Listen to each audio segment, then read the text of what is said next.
Phone आया था कि उरन रेलवे स्टेशन के सामने एक झाड़ी में एक लड़की की डेड बॉडी पड़ी है। उसके बाद हम लोगों ने वहाँ पे पहुँचते ही तहकीकात करने के बाद ये पता चला लड़की यशस्वी शिंदे नाम की उरन की रहने वाली थी। हम लोगों ने BNS 103 के तहत गुनाह दाखिल किया है। मुंबई में मर्डर, लेकिन दरिंदा किधर? महाराष्ट्र में यशस्वी शिंदे की मौत के बाद जहां एक तरफ परिवार में गम का माहौल है तो पिता इंसाफ की मांग कर रहे हैं, तो वहीं बीजेपी नेता ने इस वारदात के पीछे लव जिहाद की साजिश बता दी है। रिपोर्ट देखिए।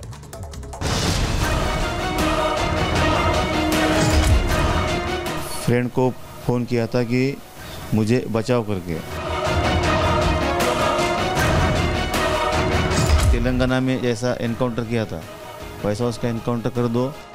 ये मांग है उस पिता की जिसकी बेटी की हत्या दरिंदे दाऊद ने कर दी। ये दर्द है उस पिता का जिसकी बेटी पर धारदार हथियार से कई बार हमले किए गए। ये तकलीफ है उस पिता की जो अपनी बेटी को दरिंदे के चंगुल से बचा न पाया। रिपब्लिक भारत की टीम जब पूरा सच जानने जयश्री के घर पहुंची तो पूरे घर में मातम पसरा था। बेटी के गम में मां का रो रो कर बुरा हाल था और पिता बेटी के घर से निकलने और फिर कभी वापस न लौटने का दर्द बयां कर रही थी। 2:45 बजे उसने उसके एक फ्रेंड को फ़ोन किया था कि मुझे बचाव करके। अच्छा। बचाव करके फ़ोन किया था। मिसिंग में मैंने ये पुलिस को इन्फॉर्मेशन दी थी कि उसने ऐसा कॉल उसके फ्रेंड को किया था। उसके फ्रेंड को कॉल करके पुलिस ने पूछा कि ऐसा जवाब उसने हाँ। एक तरफ जहां पूरा परिवार गम में है तो वहीं बीजेपी नेता किरीट सोमैया यशस्वी शिंदे के घर पहुंचे और परिवार के लोगों से मुलाकात कर एक बार फिर लव जिहाद का राग छेड़ दिया। सोमैया ने कहा कि आरोपी को छोड़ा नहीं जाएगा। रिश्तेदारों को हमने वचन दिया है बहुत ही जल्दी जो भी आरोपी हो, फिर वो मोहम्मद दाऊद शेख हो, उनके सहयोगी हो, उनको गिरफ्तार किया जाएगा। ये एक प्रकार की लव जिहाद की जितनी भी घटनाएं होती है, प्रेम करना उसके ऊपर हमारी कोई बात नहीं है, लेकिन प्रेम का नाटक करना एकनाथ शिंदे और देवेंद्र फडणवीस ने कानून सरकार ने लाना चाहिए। ऐसे पुनः एक बार मैं मांग करता हूँ। वहीं हत्या के बाद पोस्टमार्टम की रिपोर्ट भी अब सामने आ चुकी है, जिससे साफ हो गया है कि दरिंदे दाऊद ने बड़ी बेरहमी से यशस्वी की हत्या की। पोस्टमार्टम रिपोर्ट के मुताबिक चाकू घोंपने से यशस्वी शिंदे की मौत हुई। दरिंदे दाऊद ने यशस्वी के पेट और पीठ में चाकू से कई बार वार किए, जिसके बाद यशस्वी ने दम तोड़ दिया। नवी मुंबई पुलिस ने अब इस वारदात की जांच को तेज कर दिया है। दरिंदे दाऊद शेख की तलाश में 4 टीमों को लगाया गया है, जिसमें से 2 टीमें दरिंदे दाऊद को महाराष्ट्र में ढूंढ रही हैं, जबकि 2 टीमों को दाऊद की तलाश में कर्नाटक भेजा गया है। Bureau report, Republic Bharat. तो खौफनाक मर्डर है, और ये मर्डर जो है वो है कहाँ पे, दरअसल अपने आप में सवाल खड़ा हो रहा है। शायद यही वजह की जो पुलिस की कार्रवाई है वो तेजी से आगे बढ़ रही है। लेकिन जिस जगह पे बॉडी बरामद की गई है वहां से रिपोर्ट देखें हमारे सहयोगी सत्य प्रकाश के। जिस लोकेशन पर यशस्वी का शव मिला था वहां पर क्राइम ब्रांच की टीम पहुंची हुई है। तस्वीरें जो देख रहे हैं यहीं पर यशस्वी का डेड बॉडी मिला था, और जो देख रहे हैं जहां पे घासें हैं वहां पे यहीं पे यशस्वी का डेड बॉडी मिला था। क्राइम ब्रांच की टीम जो कि जांच कर रही है और एक टीम यहां पहुंची हुई है। तस्वीरें जो देख रहे हैं उरन के इसी जगह पर यशस्वी का डेड बॉडी मिला था, और जो डेड बॉडी मिला था काफ़ी जो उसका हालत था काफ़ी ख़राब था।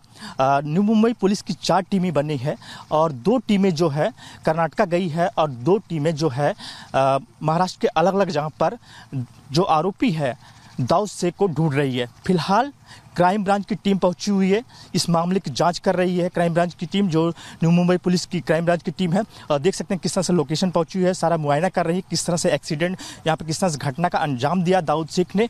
और आरोपी दाऊद शेख अभी भी फरार है। लगभग 48 घंटे ज़्यादा बीत चुके हैं, लेकिन पुलिस अभी तक पकड़ नहीं पाई है। अलग अलग लोकेशन पे गई है, महाराष्ट्र के अलग अलग पुलिस स्टेशन में जानकारी दिया गया है कि ये शख्स है। अगर तुरंत जानकारी मिलती तुरंत पुलिस को सूचना दे। फिलहाल क्राइम ब्रांच की टीम लोकेशन पहुंची है, पूरा मुआयना ले रही है, जानकारी ले रही है, और पूरे मामले की जाँच तेज कर दी है। तो यश्री शिंदे को न्याय दिलाने के लिए लगातार मांग हो रही है और पुलिस अब जांच में भी जुटी हुई है और अब चप्पे चप्पे पर पोस्टर भी लगा दिए गए हैं, पोस्टर चस्पा कर दिए गए हैं। ये रिपोर्ट देखिए।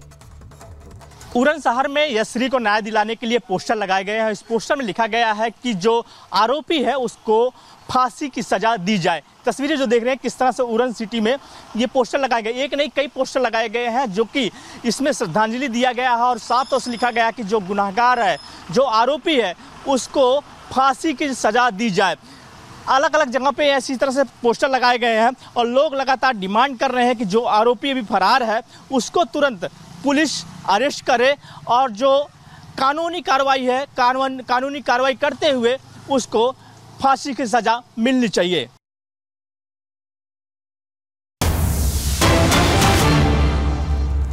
तो उपराष्ट्रपति ने कोचिंग सेंटर पर चिंता जताई है। कोचिंग एक उद्योग बन गया है। उपराष्ट्रपति ने कहा कोचिंग सेंटर की जांच होनी चाहिए।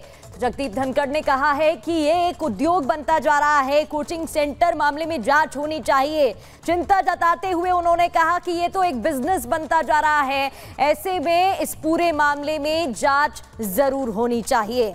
तो लगातार कोचिंग सेंटर को लेकर उन्होंने इसलिए ये बात कही है क्योंकि ओल्ड राजेंद्र नगर से जो मामला सामने आया, जहां बेसमेंट में पानी भर जाने के बाद 3 छात्रों की जान चली जाती है, जबकि वहां पर कोई नॉर्म्स फॉलो नहीं किया जा रहा था, कोई सिक्योरिटी का पालन नहीं हो रहा था, लापरवाही की जा रही थी, जिसकी वजह से बच्चों की जान चली जाती है। और इसके बाद अन्य छात्रों का भी विरोध देखने को मिल रहा है। उनका कहना है कि हादसे का इंतजार क्यों किया जाता है, उससे पहले एक्शन क्यों नहीं लिया जाता है। उपराष्ट्रपति ने इस पूरे मामले में कोचिंग सेंटर को लेकर चिंता जताई है और उन्होंने कहा है अनामिका कि कोचिंग एक उद्योग बन गया है।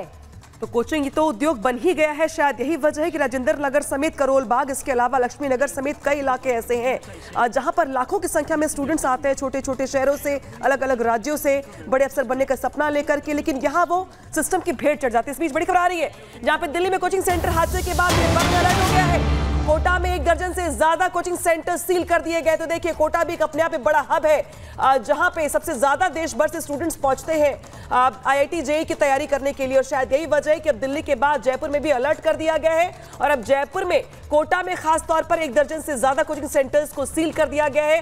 और ये वही कोचिंग सेंटर्स हैं जो नियमों की हिला हवाली करते हुए बेसमेंट में जैसे तैसे क्लास चला रहे हैं।